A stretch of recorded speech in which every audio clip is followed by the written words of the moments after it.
Hello, everybody. Good evening and welcome to the Sunday show. I'm joined by Adam and Levin. How you doing, lads? Good, mate. Cheers. We'll have Beth. Don't worry. She's I know she's in the shower. I don't think she's in the shower. She's 5 minutes late. She might be in the shower. I don't know. Could be shopping. Could be doing anything. Get in the chat with what she could be doing. I'm mate, you don't really want to do that. You did it last week with meeting me in the gym, and now it's like, here we go again. I'm very. Hey, look, I've just done a big, massive stream. I'm probably drunk on tiredness, so yeah, there will be some slips of the tongue, I'm sure. But anyway, if she comes on with wet hair, I'm safe. But the reality is, we are live tonight with the United Stand, and the title of the show is. I don't know what the title of the show is actually, because I know what we're going to talk about. It's shock decision, Solskjaer decision made. Because wherever we are, I'll start with you, Levin. I will give you this story. We've got Zidane rumours this morning. Europeans also saying, Romano saying we haven't even spoken to him. We've got Rodgers house hunting, and we've got Ollie back tomorrow. Whether we know it as fans, the decision has been made. Are we expecting a shock decision over the next 2 days? What do you think is going to happen? Okay, am I expecting a short decision? No. Look, I don't even pay attention to this stuff, Mark, because you get everything, right? Rodgers house hunting, Zidane's back. I actually did just see a tweet before we went live of like an account in Arabic that like confirmed Zidane, and I just see it and I'm like, yeah, Ollie's probably still at the wheel, man. I don't know. I think realistically speaking now, for the club to do something would be a real surprise. You would really look at it and go, why did it take you this long, right? It wouldn't really make much sense.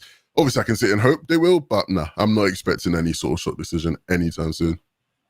Yeah, Adam, it's back to normal tomorrow. I mean, I hope it's back to normal. I mean, we lost the Manchester derby. It will be 9 days since they've. Well, tomorrow morning is the first time they've been in training in 9 days since losing the derby. That in itself is stunning. Still, I think it's very weird that.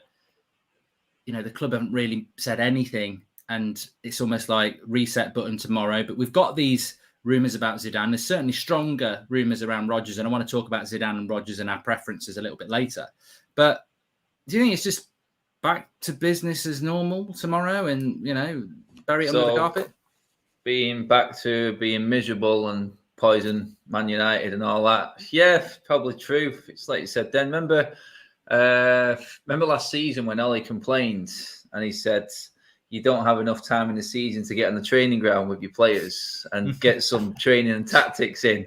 Well, you're fishing in Norway, you absolute numped there. So he's on his bike. He's literally a picture of him on his bike, which is it's almost like he's doing that to us. I'm on my bike, look, but I'm not really on my bike. We all want you to be on your bike, and you are on your bike, but not in a real sense. Yeah, so the circus does continue tomorrow, mate, which is this football club at the moment. That's where we're at, really, because if Ollie does come back, and like you said, the club is in a complete mess. How, at this stage of the season, with everything that's going on, the players have been given the choice to do what they want to do, go on holiday. We've got Rashford and Greenwood training with the academy players. You've got Martial on jet skis, the other side of the world. Solskjaer is fishing in a hole in a frozen lake somewhere in Norway, God knows. Just absolutely mind-boggling of what is going on at this football club at the moment. But to answer the initial question, mate, yeah, all that carnage and craziness continues tomorrow. And what he comes out with in his press conference, I'm really intrigued to see what comes out, because if them journalists do not use that as a question to hit him with, I will be flabbergasted. How you can actually be away with the club in this situation at the moment. The question's got to be asked. And that, I think, is what a lot of United fans are waiting for. If he does come back and we see pictures, then I think we're all waiting with bated breath for that first interview, mate, and what he actually says.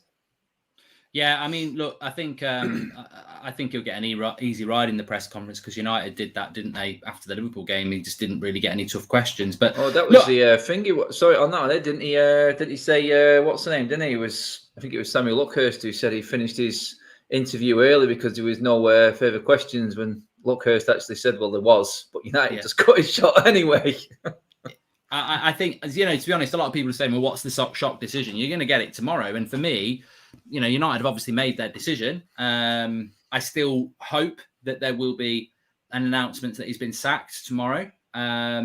But for me, the shock decision will be that, yeah, I agree with the lads. I think the shock decision will be that he turns up to training after 9 days off, and they just, the big tactic of the club after the Manchester derby was to run and hide and be cowards for 9 days and then come back and say, oh, Watford. And, I was thinking about this just before we went live as well, because I think people, they need to try and understand what this is all about. And I wanted to ask you both about this as well, because when I was thinking about it just before we came live, I was trying to think, we're a massive football club. There's been so many links. There's so much you can get done. You look at what Villa have done, what Spurs did, what Norwich have done in a very short period of time. It's the last. The thing for me, Levin, is that this international break is the last one for 4 months. Pretty much for the next 4 months, you are playing twice a week, and there's no gaps really between games. You have a day off, you train, then you're prepping for your next game. If you're sacking your manager, like Villa have done and Norwich, you really give yourself this opportunity to do it now. United have refused that. And the only reason, and you might have a different reason, some people might say Champions League, this, that, and the other.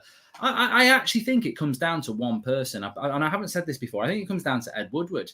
I think the way Ed Woodward's been allowed to mess this football club over the last 8 years is appalling.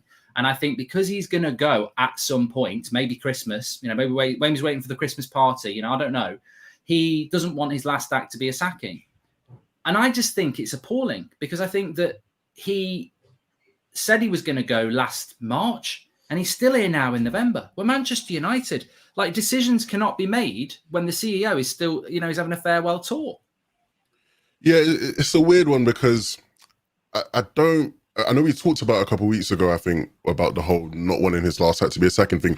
My personal belief, I don't think it makes much sense, because from that angle, because if he was to sack Oli, which I think is the right thing to do, and I think he should do, I think more so the reports that we got suggesting that he'd stay on or even have a consultancy role, I think that's more telling of failures even above Ed Woodward, right? Because clearly a part of that is because whoever's after Ed Woodward probably isn't qualified or good enough to be able to handle that sort of situation where we have no manager or we're looking for a new manager, right? And I think that's part of the reason why, we have almost had this issue where it's like nothing's happening, because I think the Glazers realize, okay, if we sack Oli and Ed goes, or Richard Arnold, he's new, how, do we trust him to make all those decisions? And the fact that you have to question that would probably mean he's probably not the right man for the job to run football operations. But anyway, these things happen at Manchester United nowadays. So I don't necessarily think it's about Ed Woodward and him not wanting to be his last act to be a sacking. I think it's more about, well, if I do this and leave, everything's a mess. I need to stay to keep control of this, right? That's how I see it at the moment, when it comes to Ed Woodward, at least. And why do you think they haven't pushed the button? Because it's funny. I was listening to two podcasts today in relation to football podcasts, and Manchester United discussed by two very on each podcast. I think there was 3 people, so 6 very different opinions. One was a bit sensationalist, one was more deep diving. And the funny thing is, we talk about it all the time on the channel. You listen to the chats. I'm listening to things, and even the most. I wouldn't say I don't think there is anything to do with tiers in relation to football analysis. We've got tiers in relation to what's going on, but sure. I think that there are certain people who I listen to who are just very straight as a die. They don't get emotional. They're analytical. Even they're saying, look, you've got to be making a change. In a nice way, they're basically saying you've got to sack the manager. Do you think it's just incompetence on the board, or do you think it might be like with other people? It's to do with they still think that Oli can get them top 4 and they can save a bit of money. Yeah, sorry. That question now, it almost seems laughable. The idea that it still maybe can work. Look, I think most sensible people, regardless of what you think about Oli, I think a lot of the division right now surrounding Oli is more to do with just how people are treating and talking about him and handling the way people go about things. I think a lot of people have come to the realization, look, it's not going anywhere. Like, this isn't going in the direction we once thought it would go or could go. And the people above who needed to make that decision, it is incompetency. They haven't planned, in terms of there's no contingency plan, right? Because in their minds, it was like, we're going to stick with Oli. This is all going to work out. He's going to find a way. We've added Ronaldo. Everything's going to be perfect. How could things possibly go? Oh, who's that? And I think that the big thing is that these people didn't think, actually, if it goes wrong, what do we do, right? Because if they had thought of that, we wouldn't be in this position, right? We wouldn't, because the results have been deserving of a manager being replaced, and we've seen that from some of the other clubs that have replaced their managers. So ultimately, he should have been gone, and those people haven't made that decision, sadly. So yeah, I think no matter what we talk about, it always will lead to us going, yep, the people above are incompetent. That's all it ever is. Evening, Beth.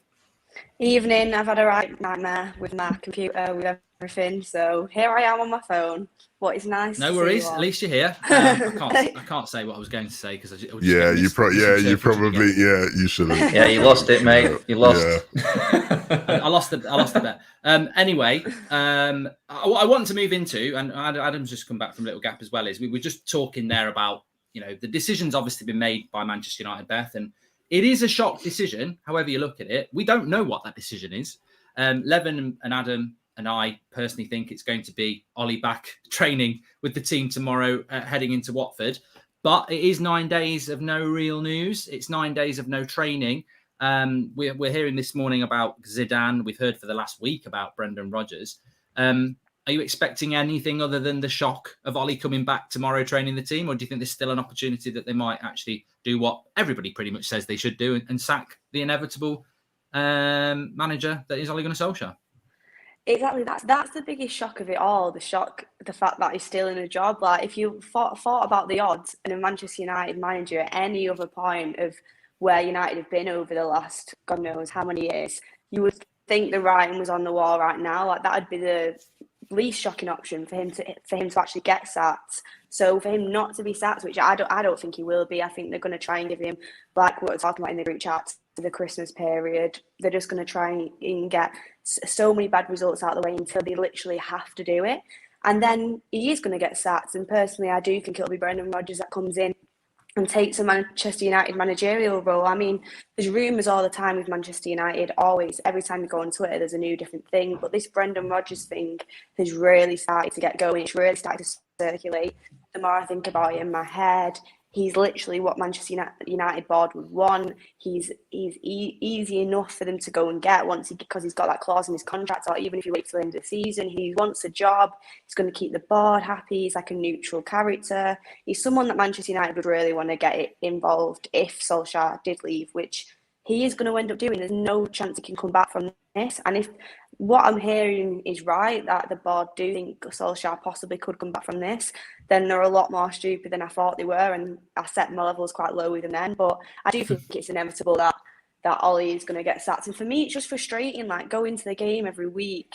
Like, you can't get excited for anything because you know it's not the future. So it's just like week by week. And it's so frustrating for the fans. But we're just going to have to wait and see what happens. But hopefully it happens sooner rather than later, because I actually, obviously you can't feel sorry for Solskjaer. He's going to be walking away with £7.5 million, I think it is. But he is a dead man walking, and he even knows in his head probably that the sack is coming soon. Just very, very quickly, chat as well. Does any of you think there is any way that Ollie comes back from this? No. The thing is, the only way I think it could happen, which I don't think can happen, is if he started doing what he did last year when we were playing crap football, but we ended up started getting results for some reason, and because of the. Oh, she's gone there. Can you hear me? Yeah. But no, I think you're right there. I think that, but the problem with that for me is that if you go back to what he did after Istanbul last year and you start grinding results out, I think I know United's fan base is better than that, and I know that that was okay for that season, but it's not going to be okay for this season. Yeah, that's it, mate. The difference now is loss of players as well. That's the difference now. Yeah, it's like you say, you can grind out results, but if we're just doing exactly what we did the season before, then you can't call it progress, and that's where a lot of United fans are now. That's the vibe I get from people. It's like, yeah, we set the title, we set the standards for the start of this season as challenging for a title, and if we've not done that as a bare minimum, we're miles away from it now, then that is not going to be good enough. So we know now that we cannot challenge for the title with Solskjaer in charge. And I think that's where the fans' heads are at. It's like, well, we're not accepting that this club is going to stay progress and getting back on the horse and coming back fighting is challenging for top 4 again. We've been past that. You know what I mean? We're done with that. And unless he's challenging for a title, which means a run like City did last season. And can you honestly see that under Ole? No. And that's why I don't see any way back. Yeah, you may get the odd result here and there, but it counts for absolutely nothing. Yeah, I want to talk about Zidane against Rodgers, because I think that's a good debate to have. But just to go back to you, Levin, on this one, because I know you like to analyse the game tactically. I saw somebody mentioned this on this podcast I was listening to this afternoon, actually. So I thought it was a great point. I'll bring it into the show. And they were basically saying, look, Ollie, even when he got Sancho in the summer, said that this team can challenge for a title. That was before he got Varane and Ronaldo. And what they were saying is, and they're spot on, is that there's a lot of players in that United side that get onto social media and get criticised for it, rightly or wrongly. But it's very easy to say that a lot of the players in that club, and we all know who they are, almost lap up mediocrity. You know, that they don't win. They're not winners. They can go to a semi-final, they can get to a final, and then they'll lose, and then they'll go, we go again. We're hurting as much as you are. And it's not their fault. They've sort of come bred in failure. But it's not total failure. It's almost like you get to the finishing line and you fall over. But with Varane and Ronaldo, it's very different. They are seasoned winners now at a club where it's not. We're talking about Solskjaer coming back. We're talking about how the fans feel. We're talking about he can't roll it back. But of course, one of the big problems before we talk about Zidane and Rodgers is if Ollie stays, there are huge issues in relation to those players who may well have been going away and expecting to come back to a new manager. Yeah, that does become an issue, and it already feels like the players, he's lost the players in that sense. You watch a lot of the players; they don't seem to know what's going on the pitch. I think a big concern to me is, Adam, I think you made a great point of, people talked about progress being made under Ollie, and so you almost can't go back to certain things of last year, because of that. One, because certain personnel's changed, and two, just because he himself has directly acknowledged what progression he needed to make last year. One of the best counter-attacking teams in the league, right? But he, in interviews, I remember reading an article in The Athletic where he acknowledged, he was like, yeah, next step for us is we need to break teams who will defend us deeper, right? And I think this summer, that's what we all thought was going to come. We thought we're going to be much better being able to do that. We've not been, and that's been one of our major failures, right? So it's why people can't see us getting better with Ollie, because it's like you've had so much time now to work on this and it still just hasn't worked out. Now, on top of that, you're having players coming back who don't believe in you. I just don't see how it makes any sense. And that's why he is a dead man walking, like Beth said, right? Because there's nothing he can do at this point, right? And I like Ollie, and I wish it would have worked out for him in another alternate reality, but he can't turn this around at this point, Yeah, and it's been. Look, I hope at some point we'll do a show where we're talking about Ollie's legacy. I'm not going to talk about his legacy at the moment because I'm terrified that he might actually carry on for a few more years. So what we will talk about now is, and I do want to bring this in, it's a big, massive talking point at the moment. That I spoke about this morning. Brendan Rodgers potentially looking at houses. Obviously, Zidane has been linked to us this morning. I'd be absolutely stunned if United aren't having some sort of conversation. How far along those conversations are, we don't know. Fabrizio Romano's on the show tomorrow, and he said today that Zidane's not been approached. Where do you stand, Beth? If Solskjaer is to go, where do you go? Are you? I mean, I know it might be easy to say Zidane, but if it was Brendan Rodgers, is that an issue for you? I mean, what do you think about those two options? Because we're not in for Ten Hag. I mean, that's pretty much established. He spoke to the press today and said, I'm very happy where I am. So he's not an immediate option for United. Yeah, we spoke about it obviously a lot on the last show when the Brendan Rodgers news started to circulate more and more. And to be honest with you, you can't be greedy in these situations. You can't be I only want this one person out of the entire world, because sometimes that just can't happen.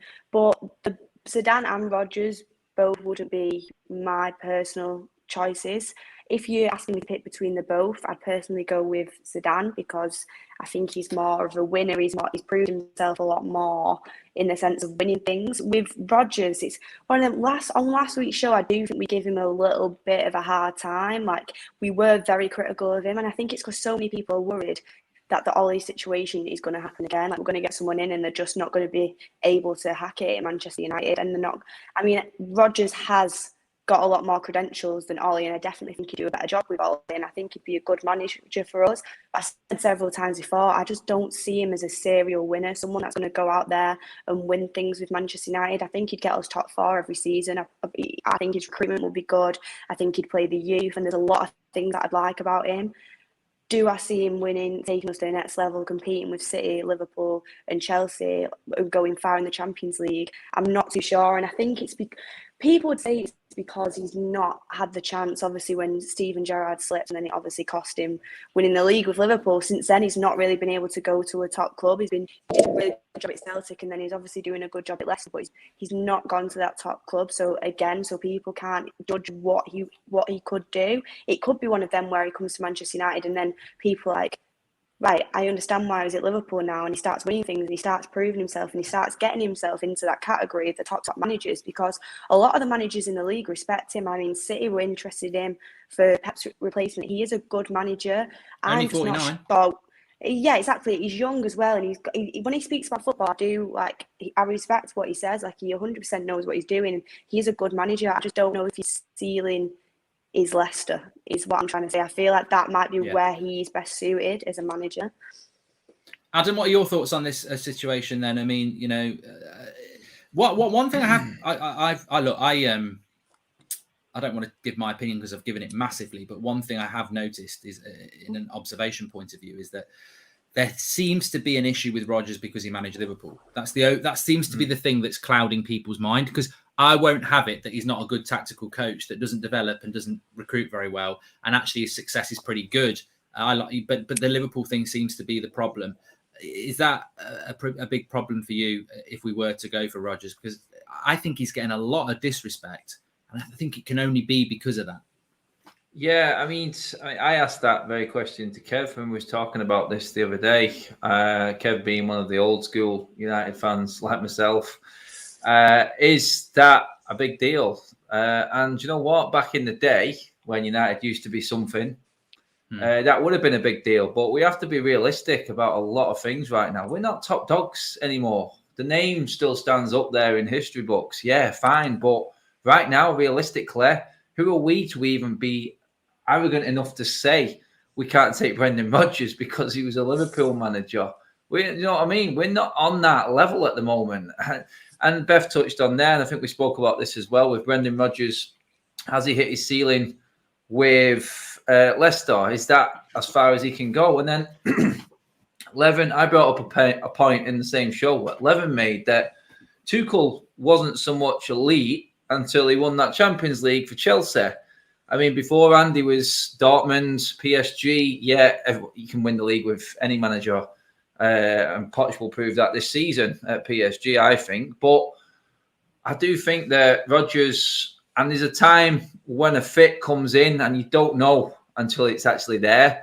Rodgers may well be that fit. We just don't know. That's the problem right now. And because we're so desperate and everything is on so much of a knife edge, people are scared to sort of take another risk, because we've tried every type of manager that there is. You know what I mean? We've got the United way in Ole. We've had the serial winner in Jose. We've had the old school serial winner in Louis van Gaal. The Fergie choice in David Moyes. I mean, there's not much else. We're going around in circles and just hoping that someone actually fits this football club. One thing that all the managers that I just mentioned there didn't have is their own squad. And that's what Ollie's got and he's failed with, and he is failing with. Would Brendan Rodgers be able to make this team work? I think he would be able to make it work, but it all comes down to standards again. What are you expecting Brendan Rodgers to do straight away? I mean, he's not going to win us a league if he comes in right now, I don't think.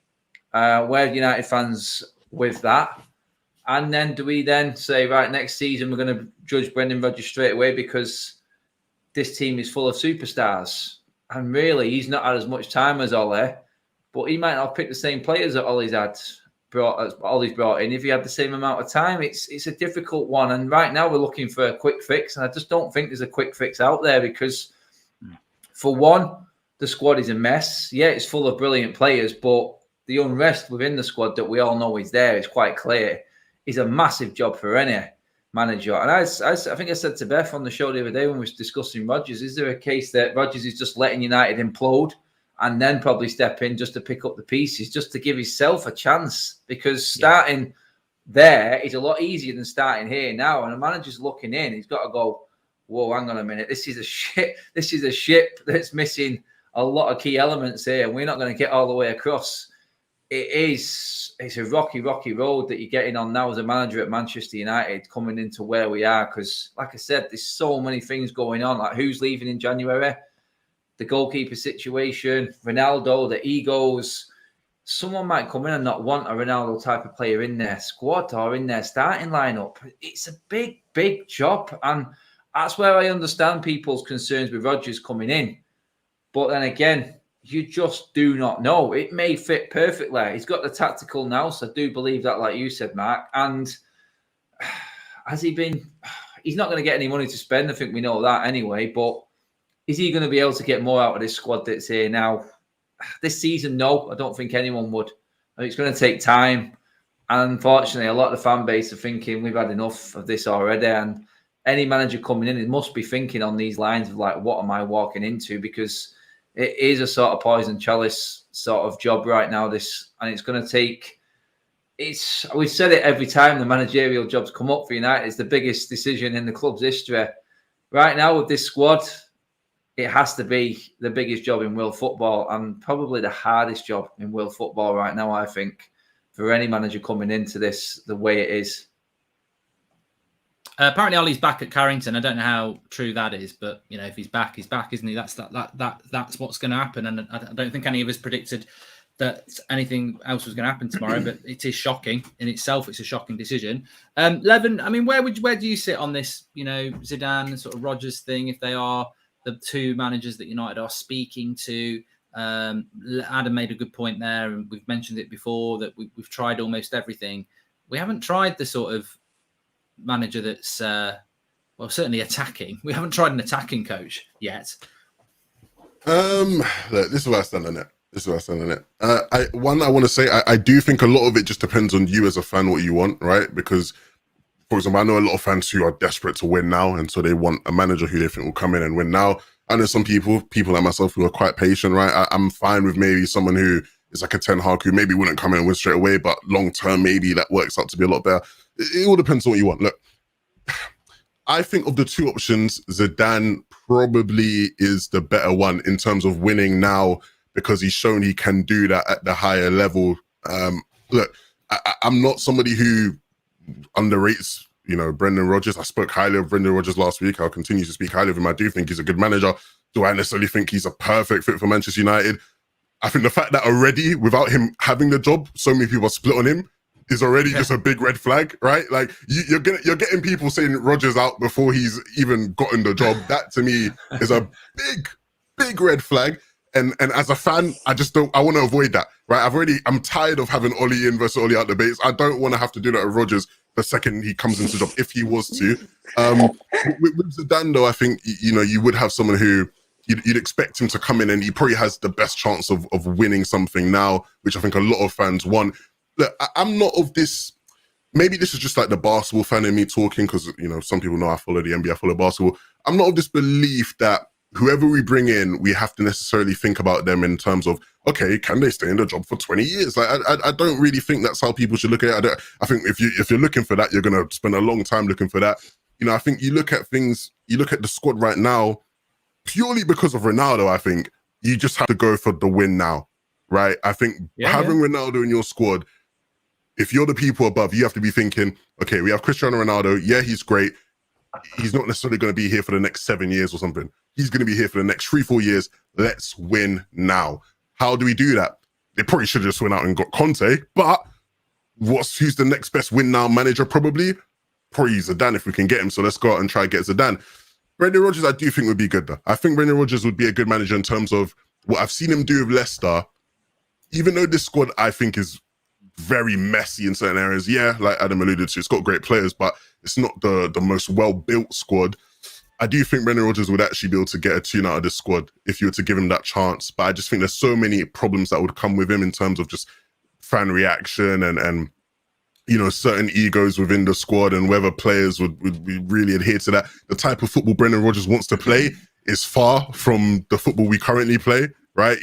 I saw someone in chat going, I don't want Rodgers. He ain't got a style of play. You clearly just don't know what you're talking about, man. You really don't watch much football. Brendan Rodgers is very, very synonymous with wanting to press high. You look at his teams, some of the best pressing teams. This Leicester team has been one of the better pressing teams in the Premier League for the last couple of years because of him, right? He can't come in and do that, right? He'd struggle because he would have to teach some of our players the basic fundamentals of pressing. So, yeah, maybe with him, you come in and it takes a bit more time. Either manager, I think, would be good. I think Zidane's probably just a better for win now. And so if I had to choose, I'd take Zidane because Ronaldo means win now to me. Go on, Beth, sorry. I was going to say, what I don't get is why we've not gone for Zidane in that sense. Like, there's not that many options. He's a winner. He's won stuff with Ronaldo, who we have got. Like, is it that Zidane doesn't want to come to us, or have we not even reached out to Zidane? Because surely you should be making them calls now. Like, you should be trying to go and get him to a manager if they really were ambitious and wanted to win stuff. The thing with Zidane is that apparently he wants to manage the French national team, but Deschamps ain't going anywhere before the World Cup, which is a year away. So, he ain't getting the French national team until a year in January at least. So, Exactly. I think he's probably a difficult one to do because he's, you bring Zidane into Manchester United and you're in that category of Pep, Klopp, Conte, Tuchel, Zidane. You're in that. You put yourself in that bracket of having one of the best managers in the world, which is what United should do. And of course, I think the great point from Levin is that whilst I wouldn't be opposed to a project again if it's the right project, and I think Brendan Rodgers is a project manager for sure. You have got Ronaldo for maybe 1 or 2 years, and it would be criminal, and it is criminal right now that we are not we're out of a title race in November when you've got Cristiano Ronaldo in the team. So, I think Zidane would be very, very, very good to bring in. You can understand the manager's trepidation coming into this situation, though. He probably doesn't know half these players, does he? Mark, I've been thinking about, I've been doing sort of my Ollie catalogue, just going back and looking, every single point where I think things went wrong for Ollie. And a part of, what I think went really wrong for Ollie was purely the fact that coming into the club, he probably had too much say in terms of modern coaches and how they are implemented the squad. I think he probably had too much say in having to set a culture, approving certain, transfers, etc. Like, people talk highly of Ten Hag. Ten Hag's a great manager, right? But you look at the structure he has at Ajax, there's no such thing as, that's a Ten Hag player that he brought in. No, he's not responsible for that. If you want to see the players that are being signed, it's Overmars, it's Van der Sar, it's these people. There's a great structure there, right?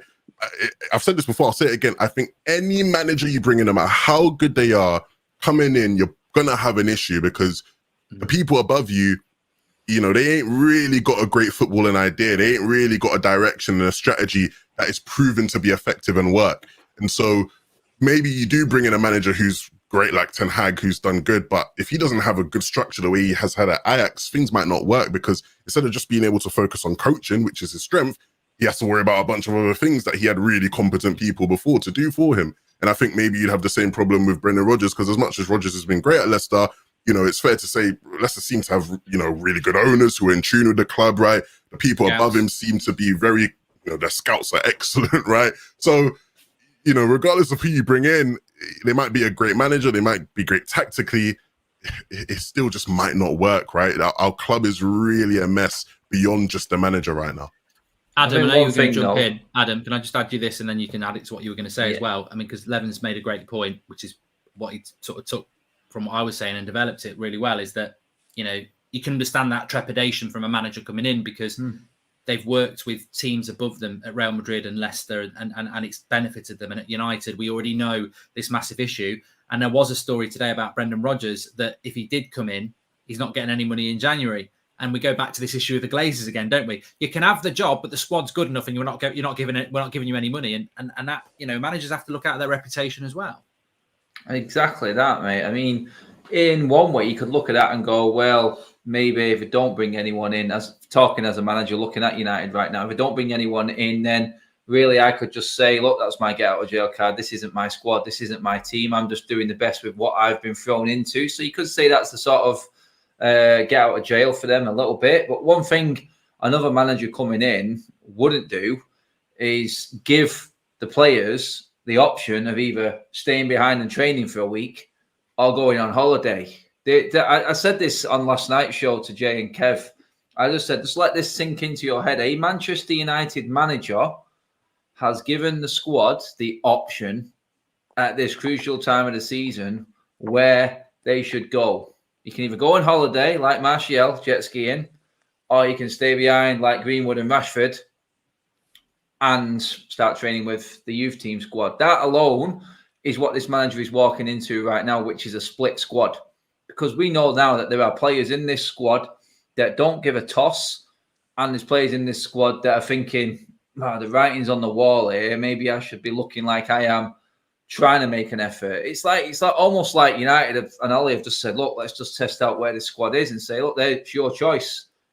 I go back to what I said at the start of the show. It's an absolute circus right now, this football club. And if I was a manager looking in at Manchester United, honestly, right now, I would say, like I said at the start, I would let them implode, let them just go explode, whatever. And then I'll come in at the end of the season and pick up pieces, because this right now is just an absolute minefield with all these players, because not only are these players being coached by poor coaches and a manager who is tactically not up there at all with where we should be, they're then going to get another manager coming in who's going to start throwing all other new ideas at them that they're going to have to pick up quickly. And for me, a manager it's like why Conte always went to a club at the start of a season. You know what I mean? He wanted his pre-season with him, wanted to get it across, but he's been forced into it because the structure's there, like Levin said, with the man above, who he's worked with before at Juventus, I think it was. It's there, he knows, he's been talked into it. For me, honestly, right now, I don't think anyone wants this United job, mate. I'm convinced of it. I don't think anyone wants this job right now. And as people can arrogantly say with the red-tinted glasses on, this is still Manchester United. Well, yeah, it is. But I said this before on other shows. I said, we will destroy careers. This could end your career. I mean, look how far David Moyes had to go before he got back to where he is now after United. It's not for everyone. It has to be a certain manager. And I just think for what's out there right now, I think everyone is looking at it. And I don't think United have got many options looking at it from where I am now. I just can't see it happening at all. I think it goes back to what I said at the start. Because it didn't happen earlier. Yeah, Beth, I think it goes back to what I said at the start when you weren't here. I just feel as well that, are United even looking? I think Adam makes a great point about would people want to come? And then you add that to, are United even looking? And you move towards, if we're not, what's happening on Saturday with Watford. And I want to sort of move that on into, look, we've got a game on Saturday against Watford. We've got a game in midweek against Villarreal. And then we've got Chelsea. We've got 3 big games. I would say they're an easier 3 games than Spurs, Atalanta and Man City, but they bring their own challenges. I mean, look, the Watford game for me is... I can't be doing with people saying, it'll be a good win if we beat them. Look at the team they've got. Look at the team we've got. That we should be winning that 3 or 4-0 away from home or not. Now, whether we will or not is completely... I'm not going to jinx it. I mean, we could easily not win it. But we've seen the issues with the play. Just before we talk about what's next, I did want to bring in about the players as well. We had the outrage about Harry Maguire. We had Roy Keane saying it was embarrassing. We've had Gareth Southgate coming out today and saying that... basically that Roy Keane obviously wants the views. I'm like, I don't think Roy Keane is bothered about the views, mate. He's just sold out the overlap in half an hour. He doesn't need the views. He doesn't need the money. You could tell Roy Keane was genuinely pissed off because he's an ex-United captain and he thought it was embarrassing. But the players at the moment, where are you with the United players at the moment? I've always said for me, they all get a clean sheet when you get a new manager because they're being coached badly. But, what's your opinion on the players like Maguire as a leader and Luke Shaw and all these players that are underperforming? Is it just solely because of the coaching, do you think? Is this direct at me? Yeah. With the players, I'm not going to lie, you can blame the coaches all you want, but the way that some of them have acted in the past month or so, for me, as a professional footballer who's getting paid that amount of money and playing for one of the best clubs in the world, in my opinion, not even have the same opinion. I think it's a disgrace, the way they've just kind of turned the back. And Adam said it, we're not targeting anyone, but Luke Shaw, he's been done for a few weeks. His attitude has been he's not been there. Like, you can tell when you watch him, it's nowhere near the same player as last year. I think a big problem with it is Maguire as captain, like a big problem, because your captain leads by example. The way that the manager should, but I feel like the manager reflects as well on the squad. Like, if your manager is a leader, he's a winner, and he projects his ideas in that style of way, certain people have it, certain people don't, and your captain is the same. That's going to reflect on the whole squad, and the whole squad are going to take that on board and go with it. If your manager, I mean, we don't know what happens behind closed doors, but so many people have said, like, to be honest, they were shocked to see Ollie go into management. He's a really nice guy. If your manager's like quite soft, which, I mean, from letting your players go on holiday for a week when your job's basically hanging by a thread, like, that for me is softness. Like, if your manager's in that way and then your captain, Harry Maguire, like, for me, I feel like everyone thinks it's something to just jump on the bandwagon. Oh, Maguire isn't a leader, but he genuinely isn't a leader. Like, you can tell when you watch his interviews, it just doesn't come natural to him. And even he never asked to get the captain's role. He got it handed to him. I think it was 4 or 5 months after he'd been at the club. And I think ever since then, he's been struggling with that burden of having to do the leadership side. I do think he has aspects that he is a leader. I've said that many times. Apparently, he's a big figure at England, and apparently has got leadership qualities. But he is not a standalone leader to captain Manchester United. He's just not Roy Keane. He's not a Vidic. He's not that type of player. And like we've seen with Rashford, I think it was the Europa League final, Harry Maguire tried telling him something. He literally told him to just do one. Like, that is not. No one would dare say that to Roy Keane if that's that situation. And that is exactly what the problem is. Players think they can just get away with whatever they want. She's had enough. But we'll carry on. In relation to that one, Maguire's de-luster. 11. Where are you? Just, because you're like this. I've said this a couple of times now. What, on the Maguire thing? Yeah, well, Maguire, but in general, the players have been very, very poor, as we know. Is it? I genuinely do feel you bring a new manager in, you'll see a better Harry Maguire, you'll see a better Luke Shaw. I think that you're playing a back 4, you're playing a back 5, you're playing a back 4 for half an hour, you're playing a back 5 for an hour. It's a mess, and your heads drop in a workplace like that. But what are your thoughts on it? Yeah, look. I'm always open to having honest conversations. You went on last night, actually, were you? What did you think about Harry Maguire's... I'll be honest, guys. Look, some people don't. Some people won't like this, but I personally just didn't care. Like, personally, I didn't really care when I saw it. Now, I understand why people are pissed off about it, like, rightfully so. Because when you do sit there and look at it, you sort of go, you've not done what you thought you did there, big man. Like, I know what you thought you were doing, but you've not really done it there. Like, people aren't going to see it like that. I get that. Personally, I just wasn't too bothered, man. I just continued doing what I was doing yesterday. But when it comes to players on the team right now, it's really, if we're being honest, I think there are players who have let Ollie down. As much as I don't think Ollie has been the greatest of coaches, I think he's been far from the greatest of coaches. I do think there are players who have let him down. You look at the style that we have employed, and I know people go, "What style are you talking about, mate?" But when you look at when Ollie's talked about how he wants to play, he very much will talk about United teams of the past, right? Specifically that 07-08 team, where that's where he started his coaching career, right? So it makes sense that he's been influenced by that a lot. You look at teams like that under Fergie, they were given a lot of freedom to play, and part of them being effective was just that you have intelligent footballers who on the pitch are solving problems as the problems are approached, and it makes it so hard to play against if you're another team, because there was so much that we could do, right? Like there was not just in talking about interchange, it's just any problem we faced, we could pretty much handle it, right? Because you have intelligent players who will make intelligent decisions.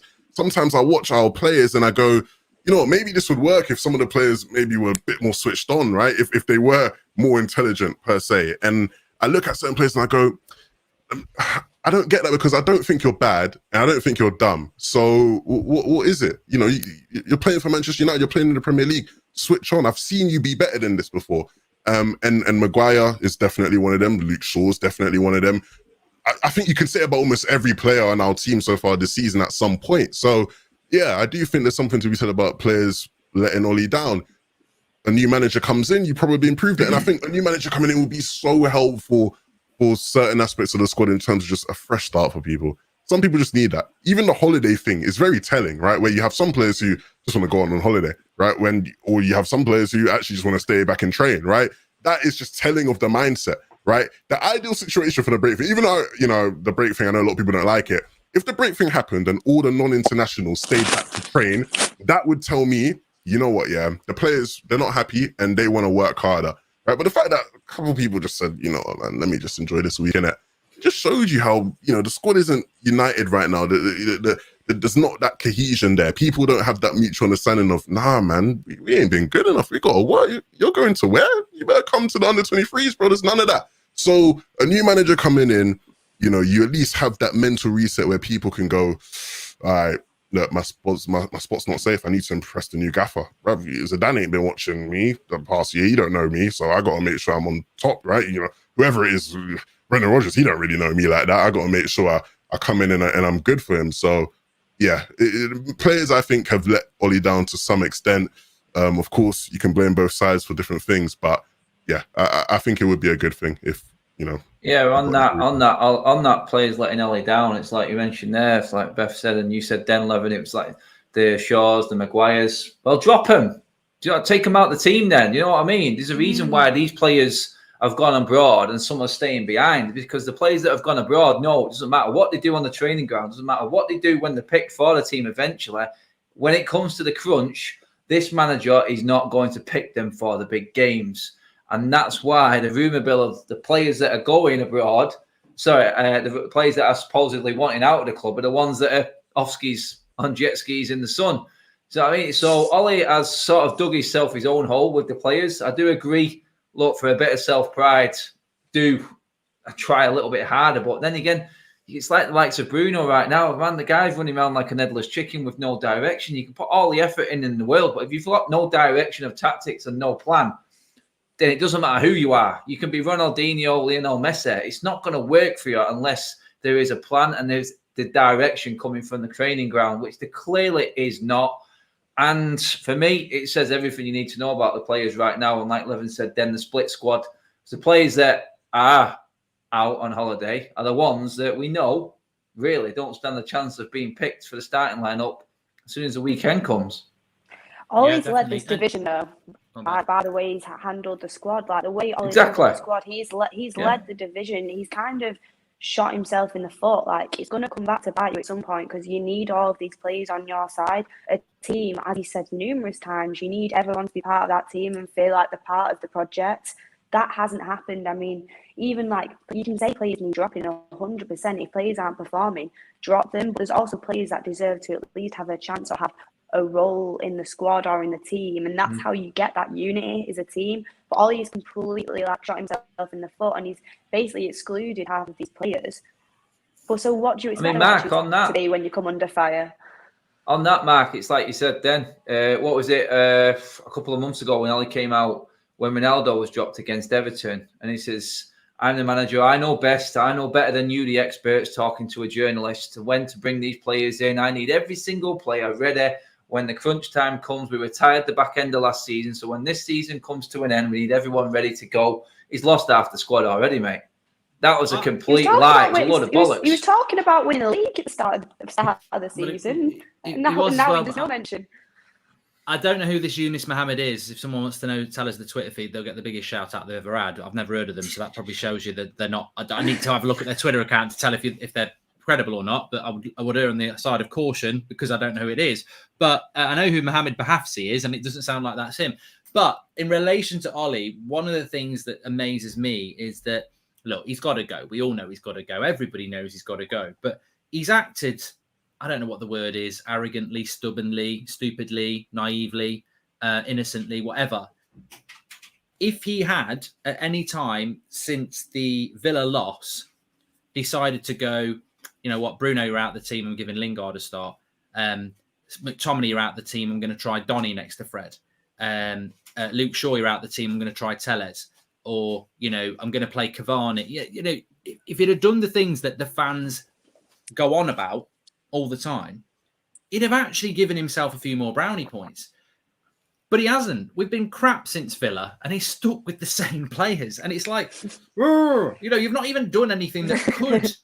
And the thing is, if you'd played Donny instead of McTominay with Fred, he couldn't have done any worse. So it's like, He's just all kinds of wrong for this job. I mean, I feel like an idiot myself now because I'm trying to justify what he could have done to try and stay in a job. But I mean, he's just not good enough. He's just not good enough, is he? There is certain players, though, they could literally play as however bad as they want and they know they're starting next week. And that's another problem. That's another massive problem. Like, if you just think to yourself, oh, I can just turn up and do whatever, but I'll still be in the team next week, instead of going out onto the pitch and thinking, I need to perform because I need to keep my place. And that is the thing. Like, so many players get a free pass under Ollie, and then some players don't even get a single chance. So it's a messed up situation with the squad, and I think that's where it started to go wrong, to be honest.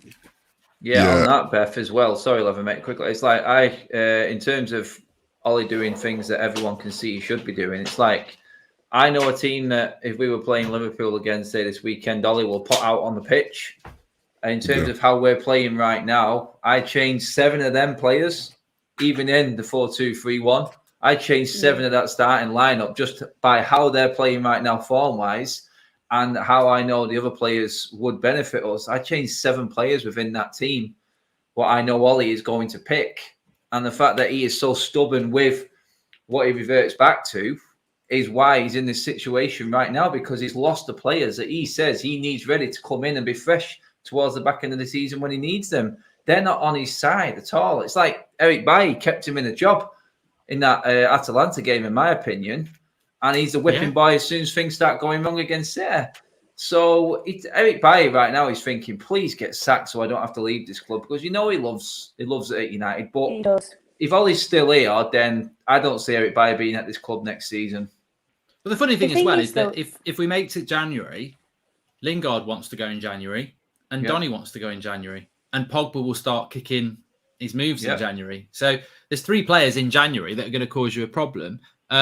Let's move on because we're coming towards the end of the show. Let's talk about what's next, and we'll start off with Levin on this one. Levin, Watford, Villarreal, Chelsea. I think it's Palace, Arsenal, or Arsenal, Palace. That's the next 5 games. 4 Premier League games, 12 points. And I'm not saying we're going to get 12 points to play for. And of course, we've taken 4 from the last 18, if everyone wants to remember that. What do you think's coming for United over the next few weeks? Because, the next loss, it's just going to go even more toxic than it is now. United on Ollie in the next couple of fixtures. I'll be interested to see what his approach is to handling the squad. Because obviously, I know we said we want to move on, but I think that has been one of his biggest issues. There hasn't been any aspects of, next man up where, players understand if I'm not doing what I need to be doing, my spot is not secure. And I would wonder if he goes to more of that sort of a system or an approach, moving forward, because his job is on the line. He needs players who are going to perform and play for him. I think we will very much we'll be very similar to how we were after some of our poor losses last season, where I think he will look to play the players who he thinks defensively are going to shore things up. And I expect us to be a bit more rigid than usual. But if not, then we're just going to see the same old problems. And even with that being said, I don't expect it to go any better for us. It's weird because in the past, I could always see us getting into situations like this and Ollie just, magicking up some great performances. And maybe I'm just, a negative person now or whatever, but I just don't even see that happening now. I you know what I mean? Like I don't even have that level of optimism. I just sort of go, I don't see any way this gets much better. So, and even if he won those games, I'd be happy because we're winning football matches and I want to see us win, but I wouldn't change my stance. I wouldn't go, actually, maybe you can do it. Like, you know what I mean? So regardless, it's sort of just a bit of despair really for me. Beth? Yeah, to be honest, I'm not confident all going into these games. I think even Watford's going to be a struggle. I think the players are gone. I think all these are dead man walking. I 100%. I'm worried for Watford, and I think we're going to get embarrassed by Chelsea and Arsenal. If I'm being honest, just through, like Adam said, it's time to take the rose-tinted glasses off. Just through what I've watched over the last few weeks, we have been horrible. One of the worst teams in the league. Genuinely one of the worst teams in the league, form-wise as well. So, to be honest, it's so annoying because you want to go into each week getting excited and supporting the team. Obviously, I'm still going to support the team and everything like that, and I will still look forward to watching United play. But it's not the same feeling knowing that it's kind of we're just basically in limbo. But it's going to be interesting. I hope he doesn't. I hope he goes back to a back four. I cannot see that back five again. And I hope he makes the changes that are necessary, even if it's a few. Do I think he'll do it? Absolutely not, because he's so predictable. He's so predictable that he's not going to change anything. Would I have dropped Maguire for? I mean, I think it was completely embarrassing, that celebration. I would drop him just for that. Genuinely, he won't do it. He won't do it. But it's like what I think would be interesting to see on Saturdays is we might see Donny starting the pivot role, because obviously Scott's got that throat infection. Pogba's. Oh, he'll have a lem-sip and he'll be fine. No, yeah. do you know what he'll do with Scott McTominay? He'll grab, them. You'll know this, Mark, with the young ones. When you just got that injection, that syringe that just goes straight to the point. He'll be like that, ploughing it in to Scott McTominay. Scott, we need you today, Scott. Come on, in it goes, syringe straight into Ollie the will blood. actually stand on the touchline for the first time ever. You know that green stuff that you can spray on your tonsils that just makes it go antiseptic for 20 minutes. He'll be like, Scotty, come here. Open your mouth. No, he'll play him. He'll play him on the right. He'll play him on the right wing, mate, just so he can do it, so he can be there right next to him. You're right. He's missed a couple of games for Scotland with a sore throat, hasn't he? He'll be back for Watford, definitely. God, yeah, of course he will. He's about passion. He will definitely be back for that game. That's it, mate. Well, I mean, he literally had his operation and was like out. He was literally in surgery. Next thing you know, he's on the football pitch. We thought he's going to be out for months. Like, I've never wished that on a player, but it's how quick he rushes him back. Maguire's done it as well. McTominay's done it. They think they're doing good by rushing themselves back. Yeah. What has it done for McTominay and Maguire over the last month, rushing themselves back? Everyone thinks they're shit. All they've done is Ollie a favour. Edison Cavani, when he's not fit, he doesn't play. Yeah. Yeah. I think these players need to look after their career, because they're rushing themselves back at them, and it's like they're not playing well, and then they're getting criticised, and then Maguire's in a lot of problems. I've got a lot of problems at the moment. That what you said there and what Levin said there, it's like Ollie's going to revert back. He's going to go more solid. He's going to play the players that are going to tighten it up. Well, they're the ones that are absolutely diabolically shit at the moment. So really, I've lost all hope of it getting solid. It can't be, because you watch Harry Maguire, when the ball comes to him now, seriously, I'd have more confidence in Fred doing something with the ball than Harry Maguire at the moment. It is like a hot potato. And that combined with Luke Shaw, just watch for that. If them two are playing, watch for that link up. The Shaw and Maguire link up. Guys, seriously, I've been to so many games this season where I've seen them two start the game, and it's just set the tone straight away. It's like, oh, for sake, Christ, tonight, you've just come out the chain. How can you not be ready? Is that horrible? Exactly. Do you know what I mean? Because they used to be really good. Last year, they were really good. Yeah, but now it's gone. As well, like, it's completely gone. Even when you watch them warm up at Old Trafford, the warm-up's a joke in itself. Like, it looks like it's some league stuff. Like, genuinely, it literally looks United like warm-ups have always been shit. Even I've not been for 18 months, but I used to watch them, and they're rubbish. You know, when they're shooting at the goal, you've got to put a bloody crash helmet on behind it. They're terrible. Absolutely. It might be better with Ronaldo now, but it's the most important thing to get yourself in the zone and warm up before a game and set the tone for that football game. I mean, all you wonder is why we're always crap when we first come out. Like, maybe take a look at what warm up you're doing. You've got Donny stood there basically being the coach.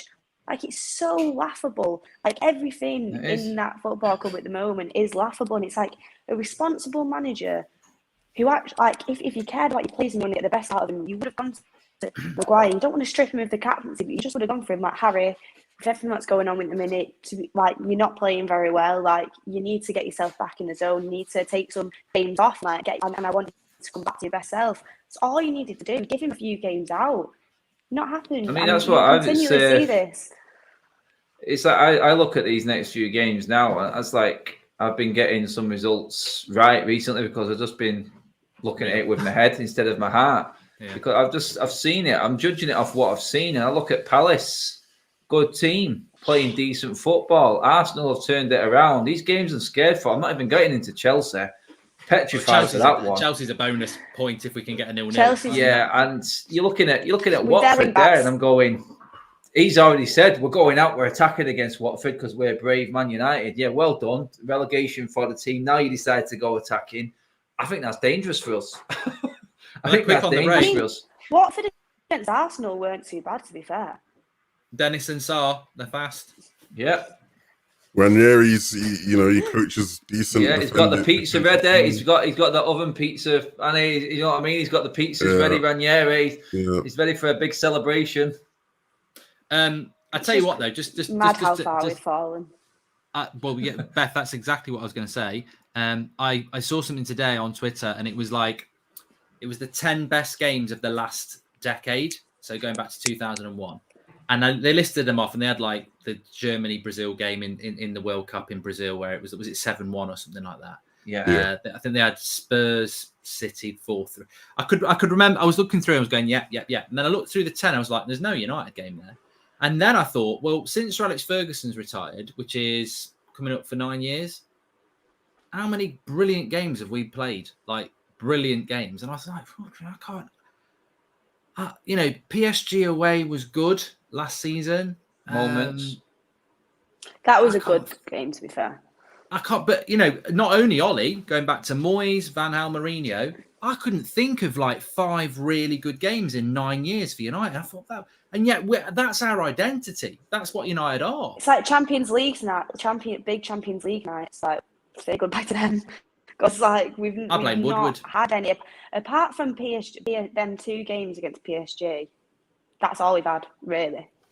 I can think. We should be playing big mine, teams. I would say the 4-2 at home against City under Van Gaal was a decent performance. I thought that one was good. Maybe some of the City away performances, but even then they're sort of like in moments, weren't they?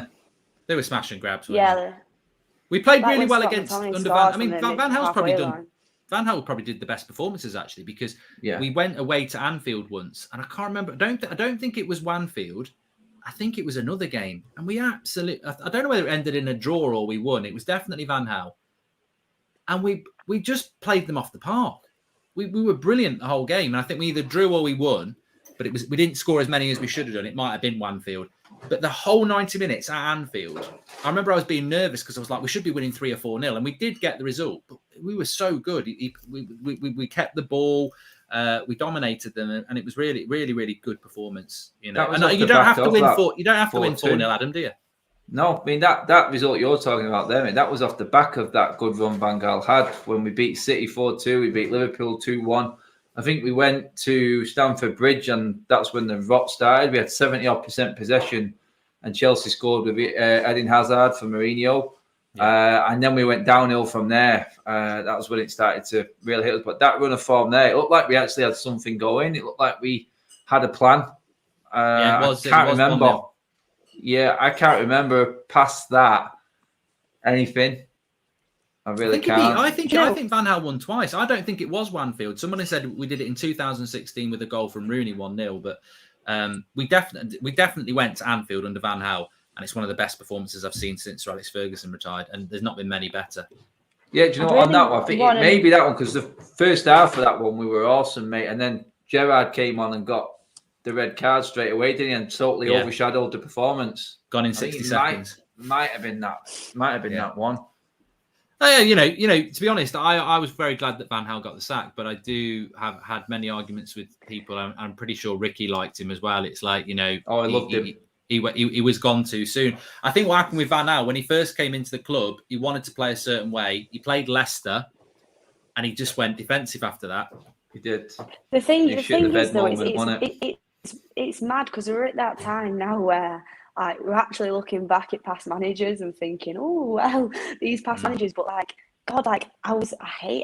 hated the football under Van Gaal at the end, and I despised it at the end of Mourinho's reign. But then I was thinking back the other day, thinking, do you know what? I think Mourinho would actually do well with this squad. I'm only thinking that because of how desperate we are at this moment in time for a manager to come in, and the thing is, at least we played bad football under these managers towards the end, but at least we would never go out and did what we did against City, put the white flag out and just basically allow them to just completely dominate us. Like, that was just crossed the line for me. It was so embarrassing, so embarrassing.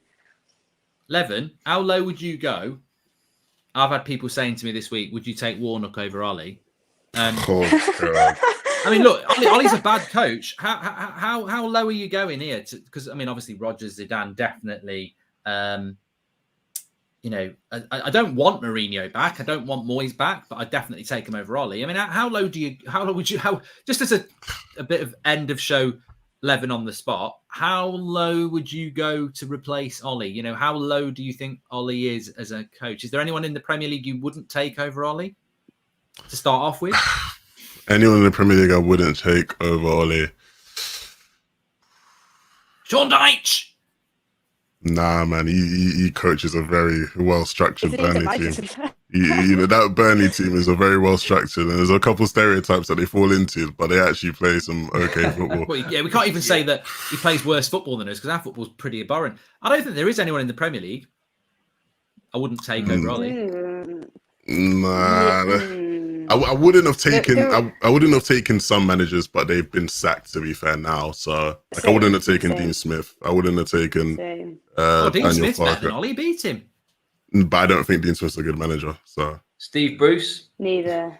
Because as much as I think I Bruce. wouldn't have taken Steve Bruce. To be fair, No. yeah, I don't know, man. Again, But I don't want. But I don't want to play that game because not being better, like not being worse than Ollie, isn't hard. So like that doesn't mean you're good. Like being higher than Ollie as a manager doesn't mean you can still be a bad manager and be better than Ollie. Do you know what I mean? Like that's what I the sort of chat are feel right like. though. I don't think I don't think we would draw the line at Steven Gerrard. None of us would take Steven Gerrard over Ollie, obviously. Oh, that would be Imagine. Brendan Oh, Rodgers God. is different to what Steven Gerrard is. Like that's Yeah. that. I don't care how good Steven Gerrard is, who is a better coach than Ollie, but he can piss off if he ever thinks he's managing United. And I don't think he'd ever want to.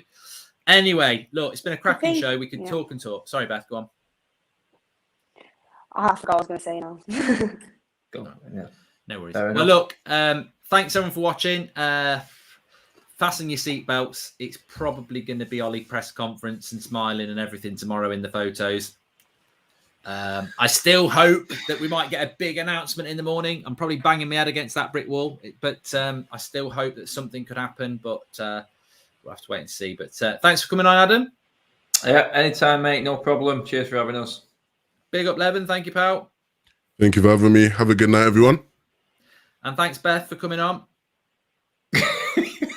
She's gone again. Yeah, I actually thought she was just like waiting for that, but she's upside down here now. What's that?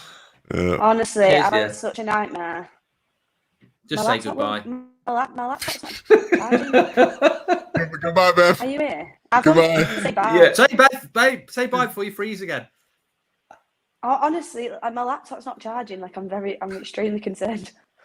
Oh Like dear. I didn't think. Well, I thought it'd be a lot. I thought it'd be a lot less stressful your weekend without United, Beth. But it sounds like you're just having no, a normal weekend. no one now. else has technical issues apart from me. Maybe I can't on look after Ollie band. technology or something. I know everything just keeps it. Oh god! Anyway, I kept reloading thanks for coming every on, time Beth. I got. We're It's still a live. pleasure. You know? We got through it. All right. We're still We're live. still like, yeah, you got to say bye, Beth. You we're still are live. lying to me. Yeah. Oh No, we my are still God. live. I'm waiting for you. I keep saying to say goodbye. Bye. Say bye. Oh my god! That's how I was having the conversation. Bye, everyone. Bye. Thank you. Thank you. We're back tomorrow, everyone. Don't worry. This is what goes on off stream. You see, you're getting a glimpse now. Speak to you in a bit.